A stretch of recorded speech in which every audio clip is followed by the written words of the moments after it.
Hi everyone. This is Townie Talk. With And Krista and Amber.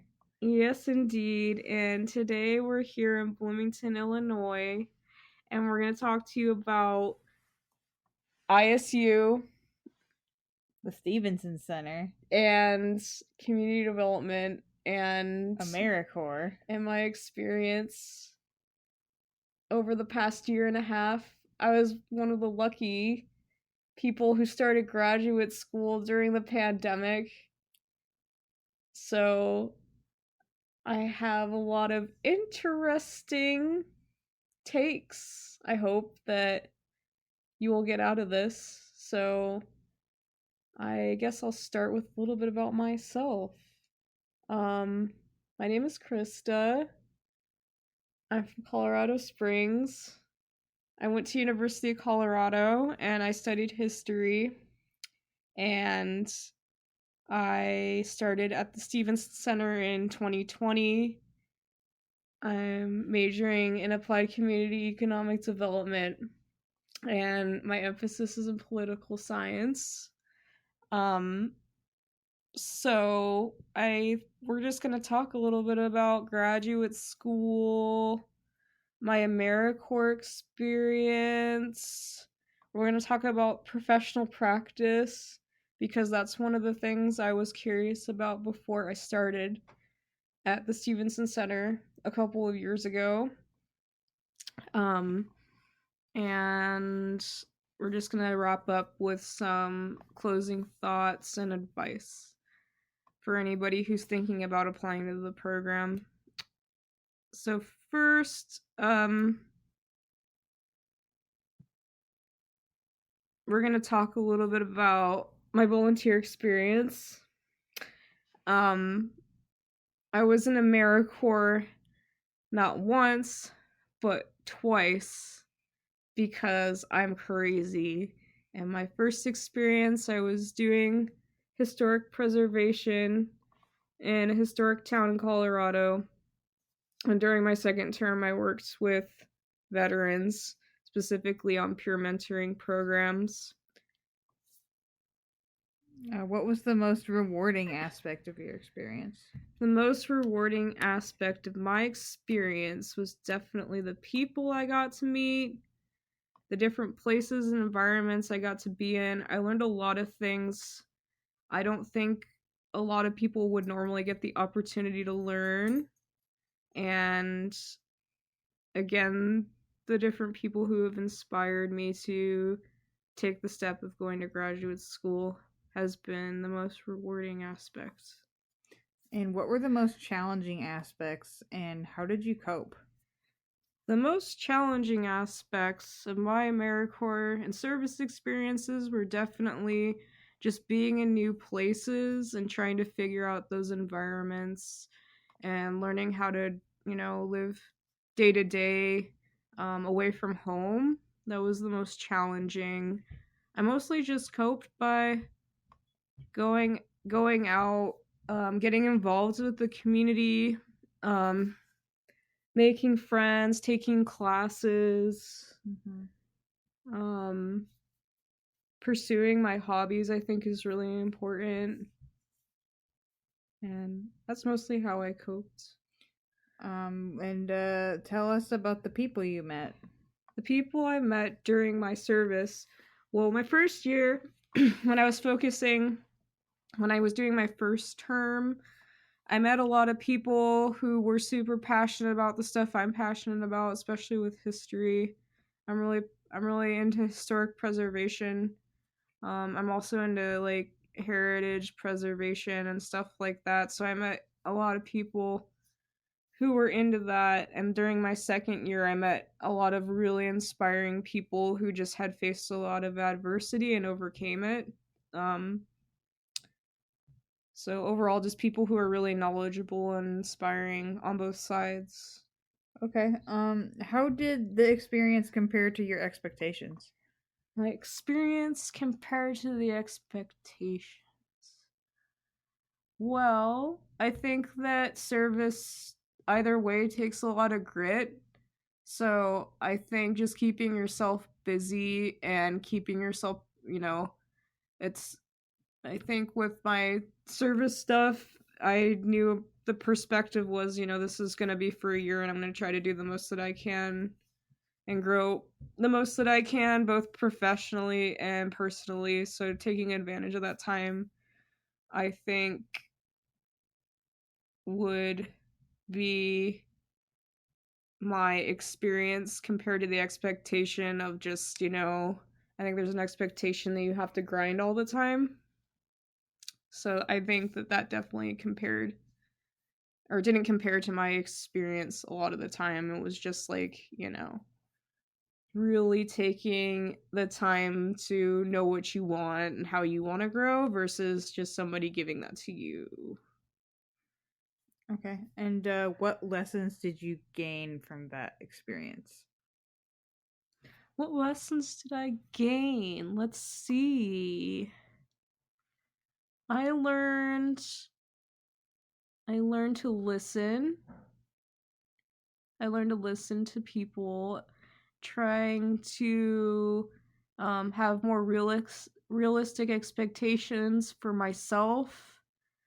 And I've learned a lot about being independent and working independently. And that's definitely helped me a lot. It's helped me a lot in graduate school too. So I'm glad I had these experiences before I went to graduate school. Okay, awesome. So, how did you find out about the Stevenson Center? So I actually found out about this while I was doing a lot of research into it was during my second year. Um when I was working with veterans a lot of veterans, they get out of the military and they go back to school. But I met some inspiring people who really wanted to go farther with their education despite pretty hard circumstances. So a couple of people really inspired me to go to graduate school and pursue higher education.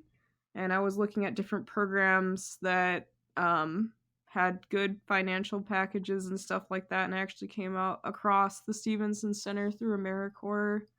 And I thought it sounded really perfect just because, of kind of what I've done, what I've always been interested in, and what it's has always followed me in my life. So that's kind of how I found it was through AmeriCorps and just national service experiences. And why did you decide to enroll? I decided to enroll because the Stevenson Center has a really good financial package and it really builds upon the experiences I've had and wanted to have post AmeriCorps. It seemed like the it seemed like the best next step for me personally was to pursue that. And how did classes go in your first year? What was your favorite class and why? So, my classes, I was actually one of the lucky people who started graduate school during the pandemic. I started in August of 2020. So, I had to really hunker down. I had to use a lot of different resources I used back when I was actually in AmeriCorps to just stay focused on things because all of our classes were online. So that was a huge transition for a lot of us who were mostly wanting to be in person. So, that first year it was a lot of work. It was a lot of discipline on my part. My favorite class, that's a good one. I really enjoyed taking state and local government with the political science side. I'm really interested in just local government, especially, and how local governments can be involved in economic development, but I also really like the professor on that one. Um, so good professors are definitely good. So Dr. Leonard, she's awesome. She's a really good professor. If you get to take her classes, I would really recommend it. As far as on the ASED side, I really enjoyed the seminar and community development. My first semester, we got to cover a lot of different topics in community development and talk about it and incorporate other people's experiences and see how they contrasted with mine. So everybody kind of got to talk about or apply their perspectives to the curriculum, which I was really looking for in a graduate program. So that was kind of my first year. It was a lot of grinding, a lot of reading. I was reading a lot, and just, it's not like that anymore with the pandemic. But So, what is life like in Bloomington normal? life in Bloomington normal. Well, I'm here with a townie. Yeah, that's me. Yeah. So Amber's been living in Bloomington normal for 30 years. As long as I've been alive. yeah. So life in Bloomington normal. Well, I didn't know a single soul when I moved to Bloomington normal last year. Life here, well, it's Illinois, so it's very seasonal, and the summers can be pretty hot. The winters can be cold. It can be a bit windy here. I Let's see what else. There's the Constitution Trail here, which is pretty cool. I like to ride my bike on that. I enjoy going to the art center here. That's been pretty cool. I got into ceramics here. So it's important, I think, to have hobbies here while you're in graduate school, because sometimes graduate school can feel like you know, it's really, it can become all work and no play, so it's good to get out in the community. But I think overall Bloomington's a really cool community. I don't know as much about Normal, but Normal is where ISU is, and there's a lot going on campus, so it's easy to get involved. My favorite restaurant here is Mystic Kitchen, and I'm going there for my birthday. So if you ever get to eat at Mystic Kitchen, you should check that out. Also, our favorite coffee shop, The Coffee the Hound. Coffee Hound, is super good. We love it. We It's love so it good. so much, and it's so good. Best cup of coffee in town. Yep, and I like living downtown in Bloomington, Illinois, because it's close to it's just close to Coffee Hound and the Art Center and organic grocery stores. organic grocery stores. So I like that aspect of life here. All right, so where do you work and what do they do? So my professional practice is at Chestnut Health Systems, and I focus a lot on recovery, addiction. They also do primary care, so it's mostly a healthcare organization. And they've been around Bloomington since the 70s.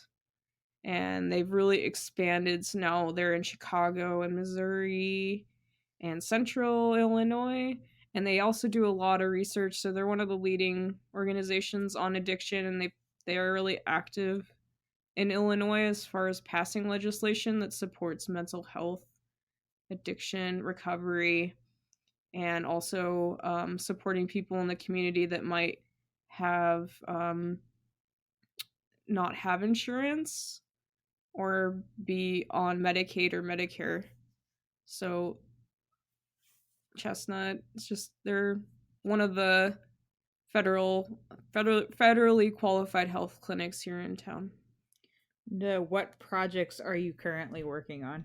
So for my first few months, I actually wrote a literature review for the organization, and I presented that, and it was all on telehealth, because prior to the pandemic, there was some healthcare organizations that were focused on telehealth, but not to the extent that it was when COVID started and the pandemic was really going on. So I wrote a pretty long report on telehealth and examining their Chestnut and what they're doing with it, and I'm making recommendations based off of that.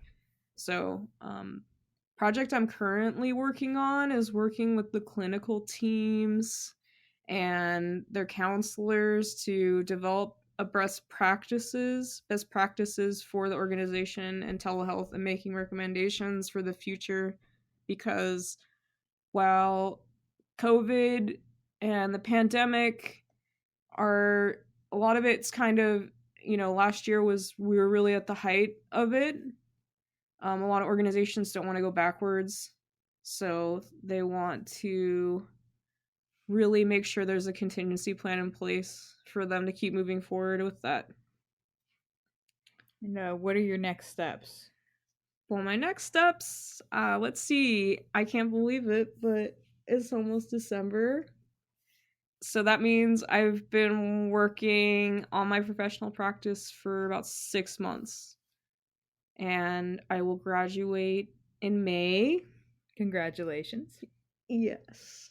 So, I will, God willing, be graduating in May. My next steps are to apply for different positions. I am looking at moving to Texas with my significant other, who I met in Bloomington, and we're both really excited. I am mostly looking at going into either public health, going back into student affairs type things, like I was doing when I was in AmeriCorps, focusing on national service projects. What are also my next steps? Gonna be finishing. So with ASED, every emphasis is a little bit different. I know that one of them, I think, kinesiology, do not have to write a capstone or a thesis, but most of the emphasis areas you have to write a capstone or thesis. But I chose to write a capstone, so my capstone will be on telehealth in Illinois. So that's another thing I'm working on right now, is getting that all submitted and ready to go. So I'll have that for May. Those are my next steps right now. Do you have any closing thoughts or advice for prospective students? Closing thoughts or advice? Okay. I would say to definitely get your letters of recommendation pretty far in advance. Start working on that, because I had to go back to my professors and let them know what I was doing and catch them up on my life and kind of what I wanted to pursue. And other advice, I would say just keep your expectations for yourself in perspective. I would also say don't be so hard on yourself, because you're going to have to read. There's going to be a lot of reading. And it's just not going to